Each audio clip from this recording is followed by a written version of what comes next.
જય શ્રી કૃષ્ણ મિત્રો, કેમ છો બધા? મજામાં? તો આજે સન્ડે સ્પેશિયલની અંદર આપણે બનાવીશું ઉલટા વડાપાઉં. ઓલા વડાપાઉં તો આપણે બનાવતા હોય, પણ આજે આપણે ઉલટા વડાપાઉં બનાવશું, જે સુરતની ફેમસ છે.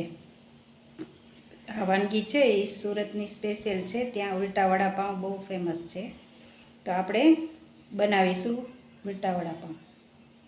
ચાલો મિત્રો, ઉલટા વડાપાઉં બનાવવા માટે આપણે જોઈશે સૌપ્રથમ તો પાઉંને મેં આવી રીતે કટ કરી લીધા છે બે ભાગમાં. પછી જોઈશે આદુ મરચાં લસણની પેસ્ટ અને લીમડાના કટકા. પછી જોઈશે ધાણા ભાજી, લીંબુનો રસ, બટેકાનો માવો, લગભગ 500 ગ્રામ કે 300-350 ગ્રામ જેટલા બટેકા લીધા હતા, માવો છે.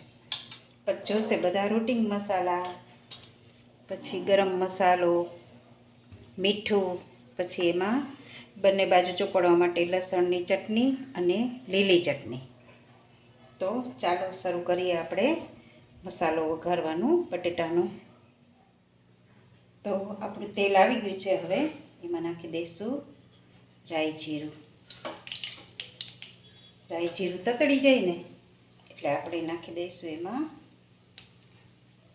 હિંગ,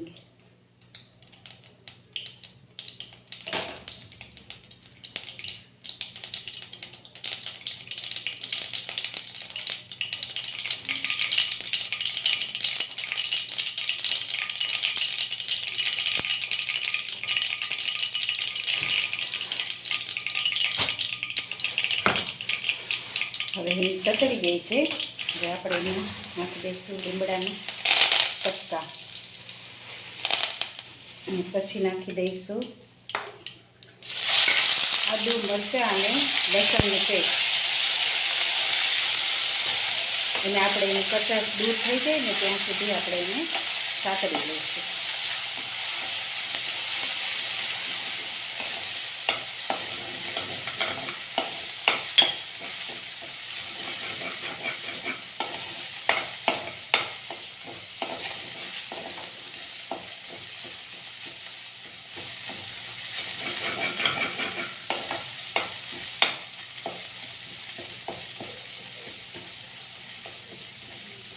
પેસ્ટ સતળાઈ ગઈ છે, આપણે એમાં નાખી દઈશું મીઠું સ્વાદ મુજબ. પછી નાખી દઈશું હળદર,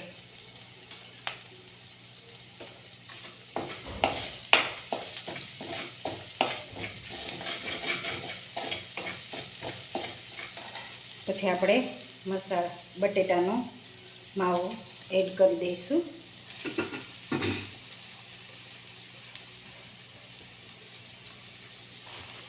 જેને આપણે એકદમ સ્મેશ કરી નાખવાનું છે. વડાપાઉંની અંદર આપણે અધકચરું રાખતા હોય, પણ આની અંદર આપણે ઉલટા વડાપાઉંની અંદર છે ને આપણે મસાલો એકદમ સ્મૂથ કરી નાખવાનો, કારણ કે આપણે ચોપડવાનું છે ઉપર, સેન્ડવિચમાં જેમ પડીએ ને એવી રીતે. પછી નાખી દઈશું લીંબુનો રસ. પછી નાખશું થોડોક ગરમ મસાલો. પછી નાખશું આપણા વાલા ધાણાને ભરપૂર માત્રામાં નાખીએ એટલે બહુ મસ્ત ટેસ્ટ આવે.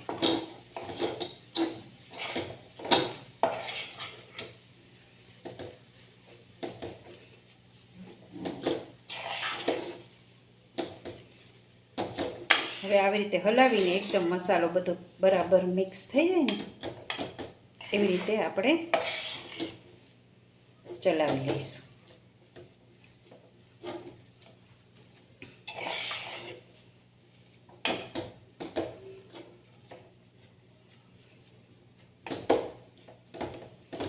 તો આપણે ઉલટા વડાપાઉંનો મસાલો તૈયાર થઈ ગયો છે. હવે આપણે એને એસેમ્બલ કરી દઈશું પાઉં ઉપર. તો ચાલો જોઈએ. તો હવે ઉલટા વડાપાઉંનું આપણે બેટર બનાવી લઈશું ચણાના લોટનું. તો એમાં નાખશું હિંગ,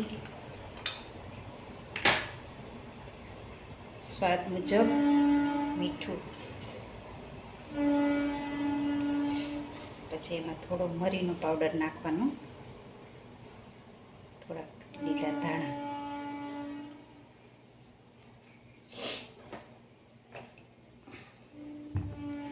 પછી આપણે પાણી નાખી અને એનું બેટર બનાવી લઈશું. થોડું થોડું પાણી નાખતું જવાનું અને બેટર બનાવતું જવાનું.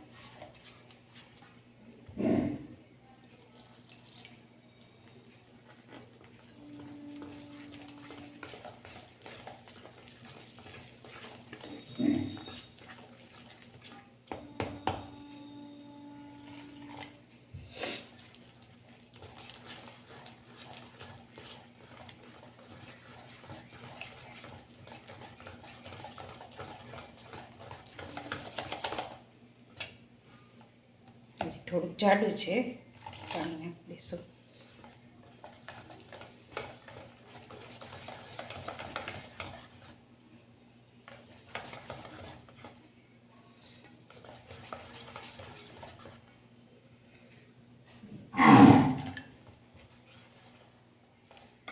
તો આપણું બેટર થઈ ગયું છે, હવે તૈયાર.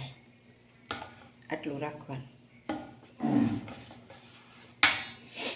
હવે આપણે પાઉં ઉપર પહેલાં લગાડી દઈશું લીલી ચટણી.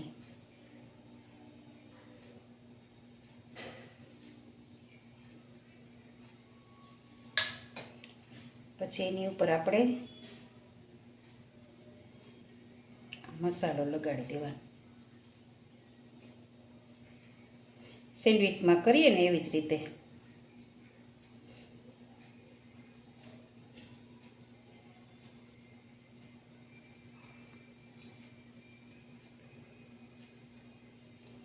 પછી એની બીજી સાઈડ આપણે લસણની ચટણી લગાડવાની.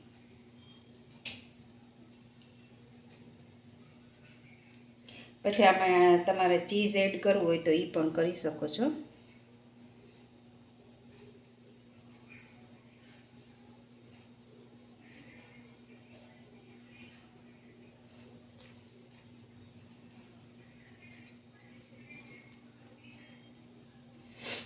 આવી રીતે બધાય પાઉં ઉપર કરી લેવાનું. પછી આપણે લોટની અંદર ડીપ કરી અને પછી તરી લઈશું. તો ચાલો આગળ જોઈએ. હવે બેટરની અંદર આપણે થોડાક ચપટી એક સોડા નાખી અને એકદમ હલાવી લઈશું.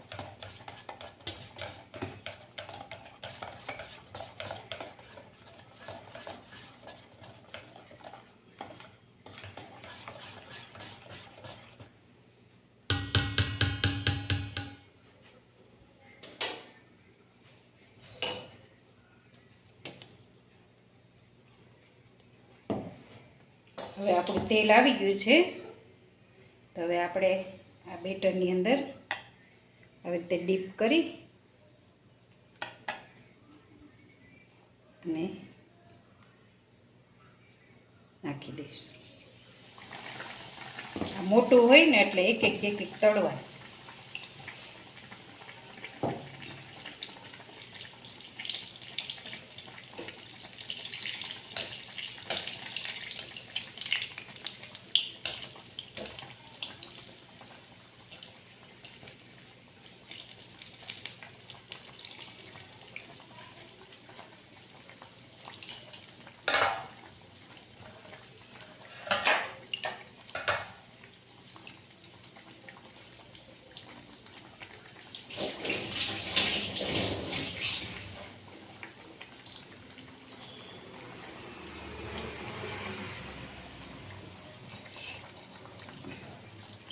હવે આપણે એને ફેરવી લઈશું. સીધ બ્રાઉન થઈ ગયું, વધારે વાર થઈ ગઈ. થોડું ધીમો તાપ કરીને પછી તળી લેવાનું.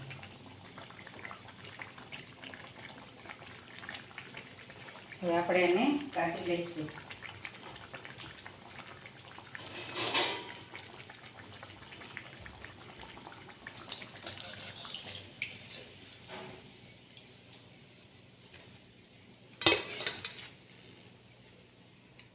હવે આવી જ રીતે આપણે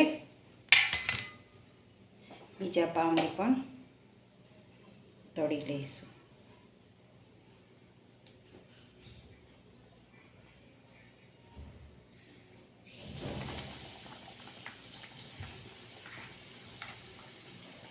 મોટી સાઈઝ હોય એટલે એક તળવાનું.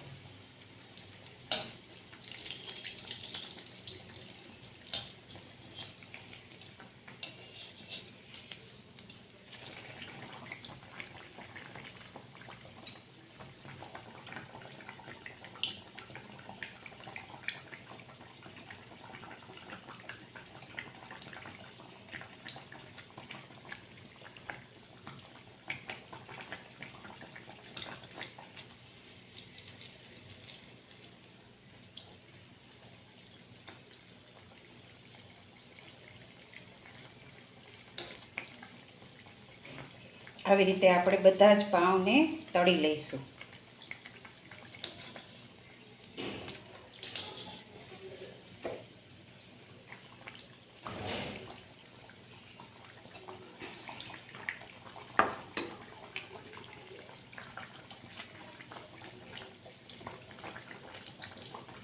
આવી રીતે બધા તળી લઈશું. પછી આપણે લીલી ચટણી સાથે એને સર્વ કરી દઈશું.